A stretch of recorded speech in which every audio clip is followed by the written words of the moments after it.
And this is John Beny. Bonsoir, comment vous allez? So, où êtes-vous ici combien? Okay, so les rivières te lèvent les prendre caillou. So, où t'es resté tout près rivière? Okay. I was just asking, this is where they live. The river, when it came up, it took his house. So, nous sommes venus pour prendre une vidéo pour montrer qui gens qui pêche poisson, qui gens au vie, pour y occuper. Connaît plus bien. So, pour combien de temps vous pêchez pour poisson? À quelle heure vous avez commencé? Qui en est? Ok. Ok. Est-ce que vous avez une famille qui t'a pêché, papa ou tonton ou qui monte à Bordeaux? Okay. Okay.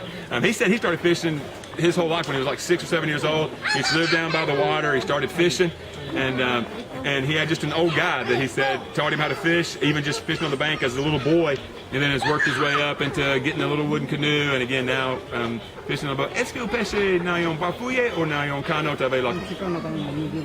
Ok. Des lac moun ou des moun avec? Ok. So est-ce que qui moun se met pour canot? Ou-même or lac moun or? Okay. So he doesn't have a bafouille. He's another one that fishes in the little wooden boat. He is half owner of a little wooden boat. He and the other guy fish together in the wooden boat. Est-ce que vous êtes capable de mettre un Timothée sous canot ou besoin? Okay. So and he could actually put a little motor on the back of his little boat, and that's what he was telling me earlier, that he'd like to get a little motor to put on there because he actually already has the boat to do it. So that's one of his things that when he catches fish, he always has me keep most of the money because he's trying to save that to be able to get a small motor to go onto his boat. So vous pensez, si vous gagnez un petit moteur, vous êtes capable d'aller plus loin, jouer plus poisson. So qui est le plus gros problème qui pêche le poisson? Qui est le plus gros problème au gain? Le problème c'est que nous c'est un petit moteur nous va. Ici le petit moteur, chaque pêcheur un petit moteur travail. Nous ne capable pas.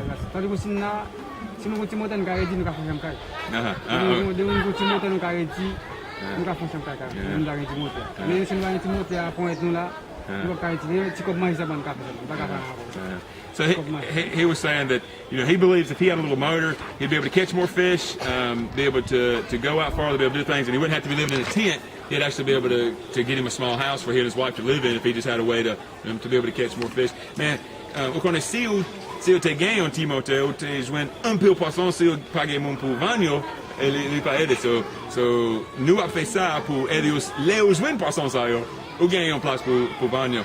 And we were just talking about the issue that even if he had a motor and he caught a bunch of fish, if there's nobody to buy him, it doesn't do him any good. And so that's, again, our plan is they understand that's my role in their lives, is to help them just find a way to be able to sell their fish, and then to help them as a mentor for money management and how to handle the money once it comes in, and the different programs that we're helping them to be able to give back to the community, to be able to be an example in the community of once you do find a way that God's wanting to bless you and take care of you, how you help others, you work with others. We're doing a school, we'll show you soon of how they've adopted a school where they're doing renovations in the school, they're doing the benches in the school, they're doing all these things to build this school, they're bringing current back to this zone that has no electricity because the transformer is out. And this is one of these young guys that we believe can really impact Moe for a long time if we can help teach them, biblical principles of money management and of work and of business and those things. So merci un peu. Vous connaissez moi, c'est amis moi. Et moi compte chaque fois là, venir pour visiter moi. Et nous voulons travailler ensemble pour aider n'importe gens nous capables. Okay. So merci. Okay, oui, nous capables. Oui. He said you want to stay in this tent.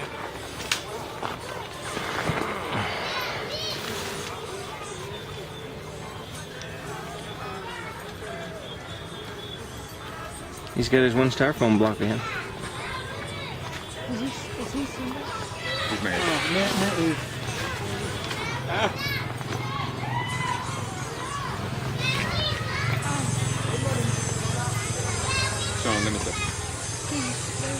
And as you look inside the tent, remember he's not camping. This isn't the weekend. This is where he lives. I mean, this is where he lives without an exit plan. It's not like he's like, well, hey, we're just here for a few months and then we're going to be able to.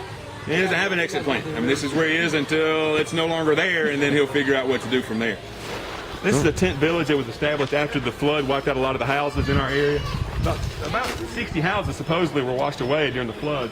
They came in and set up these tents from a humanitarian group to be able to give the people a place to live. One of our guys lives in one of the tents. So this is where John Beny, one of our younger guys in the group, lives. He's they pas game out of? They game out of pas game. Okay, so he's married but doesn't have any children yet. So he and his wife are living here in this tent in the tent village. And so one of the guys that's probably,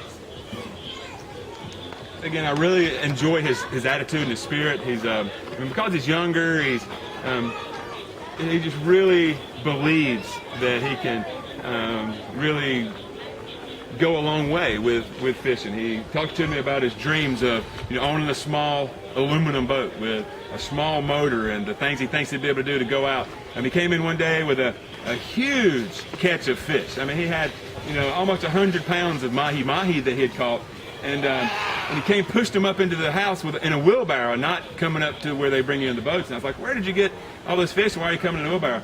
And he had rented a boat from a guy and rented the motor from where I had paid him the week before with some fish, and had rented it and gone out to the deep water and caught the fish, and that's where he wanted to be able to do that. So that he rented it that day. He only cleared about 200 Haitian dollars out of the whole deal, but the next day he rented the boat again and took the boat out. It cost him 500 Haitian dollars to rent the boat. He had made 500 Haitian dollars in the 2 previous days profit. Took the boat out, didn't catch anything.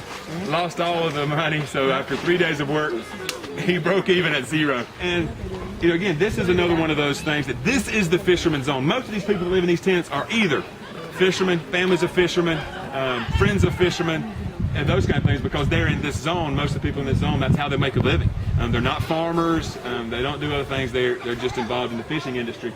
And so these are the people that this program will be impacting, not just the 12 guys in our program, but the people who live in these tents, the people whose kids go to the school down the road, the people who buy from the little vendors, the little vendors that set up to sell everything from little bottles of vinegar and oil to rice and beans and those kinds of things.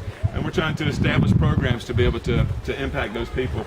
So, but we just need help back home and helping us to be able to buy the fish, to be able to give to the people, the different folks that we know that are in need of food, that we're able to feed them the fish, and then also other missions, other groups that are able to partner alongside us to buy fish for their programs, to be able to feed their feeding programs, their schools, their kids, their orphanages, and those kind of things. So we're just glad that you get to know these guys a little better. Again, John Beny, I could just see as my little brother, or one of those folks that you just want to see him be able to. That he's got the initiative and the desire to want to step out, want to do good, want to advance things. Just at times needs a little help, and so those are the kind of folks that we like to be a part of helping. We're not giving handouts, we're not giving away things. We're just helping them do what they're equipped to do.